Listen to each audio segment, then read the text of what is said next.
Matthew 22:39 says, love thy neighbor as you love yourself.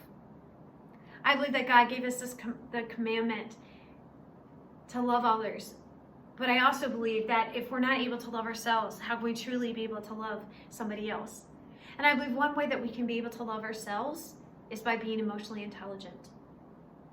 And today I would like to hopefully to persuade you in hopes that you'll want to be emotionally intelligent, that you'll be willing to grow in healthier ways so that way you can have wonderful relationships, that you can be able to love yourself. Today I want you to understand what emotional intelligence is, the available tools, how it can benefit you in different ways. In fact, the American Academy of Family Physicians has a website called familydoctor.org, and they mention how if you are not mentally healthy, that will affect your body. And we want you to be able to be healthy in all kinds of ways.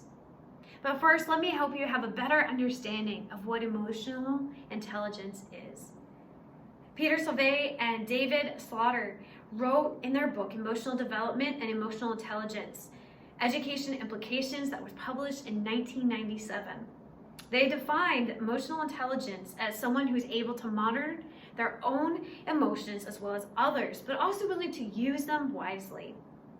Daniel Coleman, in his book, Emotional Intelligence, Why It Matters More Than IQ, that was published in 1996, gives his readers the 4 fundamentals of emotional intelligence, and they are self-awareness, self-management, social awareness, and managing relationships that also translate into job success.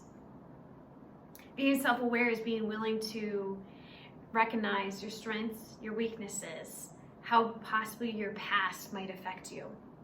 Oxford Languages define self-management as management of one's own self and taking responsible for one's own behavior as well as well-being. We can recognize those who do not do that, how it can affect other people wherever they are. Guy Winch wrote an article called The 7 Habits of Highly Emotionally Healthy People that was published in 2013.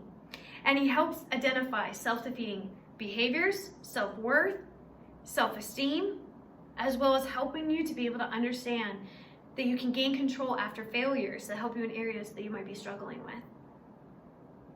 It's diving in deep with who you are. There are many different ways that our lives depend on being emotionally intelligent. David R. Caruso and Peter Sauvage mention in their book, The Emotionally Intelligent Manager, that was published in 2019, and how that emotional intelligence can affect you at work. The leaders who are not emotionally intelligent have trouble having great productivity with their workers. They're not as helpful. They have poor problem-solving skills, and they have trouble making good decisions. I don't know about you, but I know in my work, when I worked in the same place and they had different leaders, those that were good, emotionally intelligent leaders, I love my job. And those who are not, I couldn't stand my job. We want to be the kind of workers that make a great influence. Also, the other relationships that we want to look at today is our family ones, our friends, and how our self-awareness and our emotional awareness can affect those relationships. I took a class called Marriage and Family, and they really encouraged us to get to know ourselves.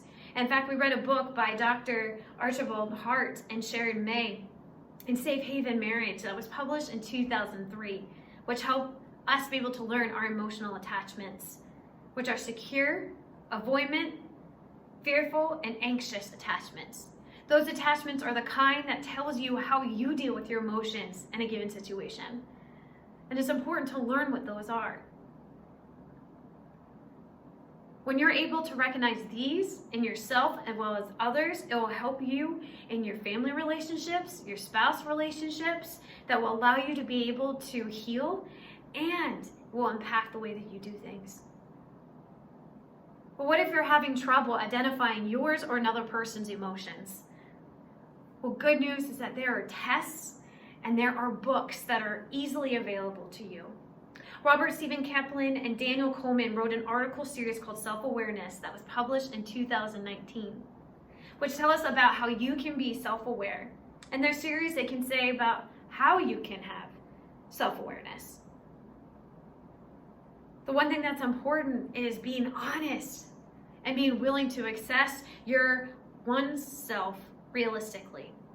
Not where you wish you were or what you could be, but what you are currently, so that way you can be able to work on that. It is a great test that I recommend. It's called the Enneagram.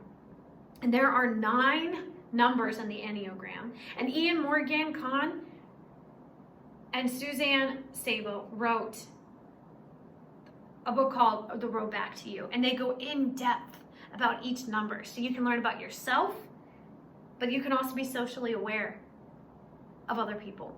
Another great book is by Peter Cazzaro, who wrote The Emotionally Healthy Leader, that was published in 2015. Not only do we want to be great leaders at work, but we also want to be great leaders as we're in ministry. And that's what a lot of us are going into at this school.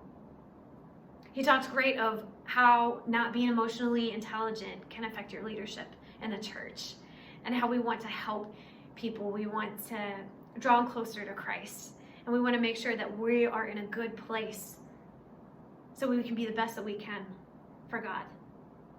So I encourage you to take time to get to know yourself, to be emotionally intelligent, to be willing to reflect on how you feel, your strength, your weaknesses, your past, so you can also be the best you can be for those around you. But I will say this: be willing to use the tools and resources that I have mentioned. And there's a lot more out there. But first, it's important to know that it starts with you. And you're the only one that can do it for you. So I hope that you start today so you have the best life that you can. Thank you.